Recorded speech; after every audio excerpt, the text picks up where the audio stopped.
प्रश्न क्रमांक 1. छत्रपती संभाजी महाराजांचा जन्म कधी झाला? पर्याय ए 1655 साली, बी 1657 साली, सी 1659 साली, डी 1662 साली.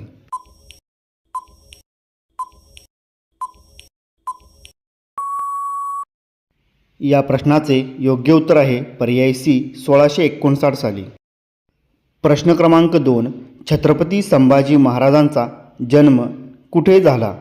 पर्याय ए रायगड किल्ला, बी शिवनेरी किल्ला, सी पुरंदर किल्ला, डी दोराईगड किल्ला.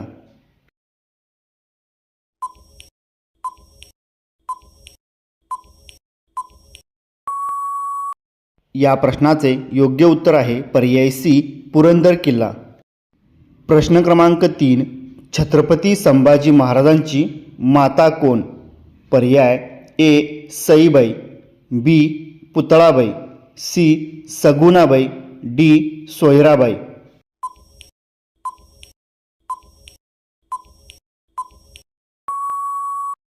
या प्रश्नाचे योग्य उत्तर आहे पर्याय ए सईबाई. प्रश्न क्रमांक 4. छत्रपती संभाजी महाराजांचा राज्याभिषेक कधी झाला? पर्याय ए 1679 साली, बी 1680 साली, सी 1681 साली, डी 1685 साली.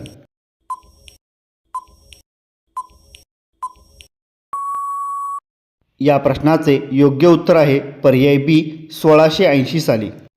प्रश्न क्रमांक 5. छत्रपती संभाजी महाराजांनी लिहिलेले प्रसिद्ध ग्रंथ कोणते? पर्याय ए राजतरंगिणी, बी बुद्धिवर्धन, सी समरांगण, डी सत्वनिधी.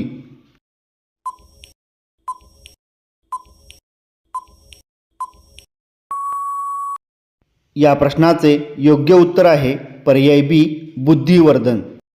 प्रश्न क्रमांक 6. छत्रपती संभाजी महाराज किती भाषांचे जाणकार होते? पर्याय ए 7, बी 10, सी 13, डी 5.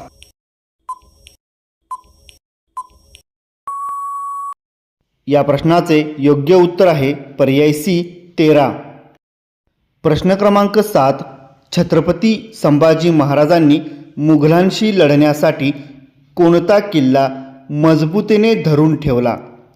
पर्याय ए सिंहगड, बी जंजिरा, सी रायगड, डी पन्हाळा.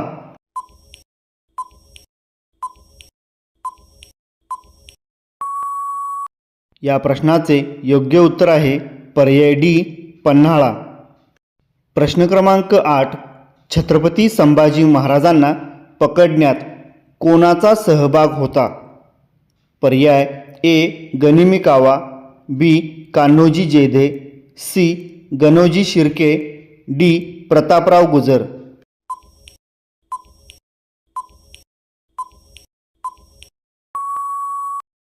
या प्रश्नाचे योग्य उत्तर आहे पर्याय सी गणोजी शिर्के. प्रश्न क्रमांक 9. छत्रपती संभाजी महाराजांचा मृत्यू कसा झाला? पर्याय ए युद्धात वीरगती, बी विषप्रयोग, सी इंग्रजांनी हत्या केली, डी औरंगजेबाने क्रूर अत्याचार करून हत्या केली.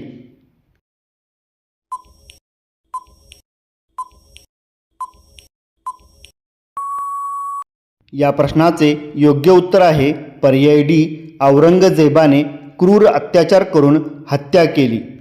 प्रश्न क्रमांक 10. छत्रपती संभाजी महाराजांच्या मृत्यूनंतर मराठ्यांचे नेतृत्व कोणाकडे गेले?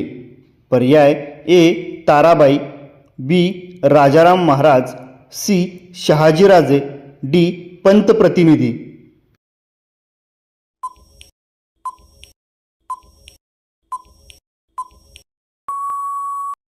या प्रश्नाचे योग्य उत्तर आहे पर्याय बी राजाराम महाराज. मित्रांनो, जर व्हिडिओ आवडला असेल तर व्हिडिओला एक लाईक आणि आपल्या चॅनलला सबस्क्राईब नक्की करा. मित्रांनो, जर व्हिडिओ आवडला असेल तर व्हिडिओला एक लाईक आणि आपल्या चॅनलला सबस्क्राईब नक्की करा.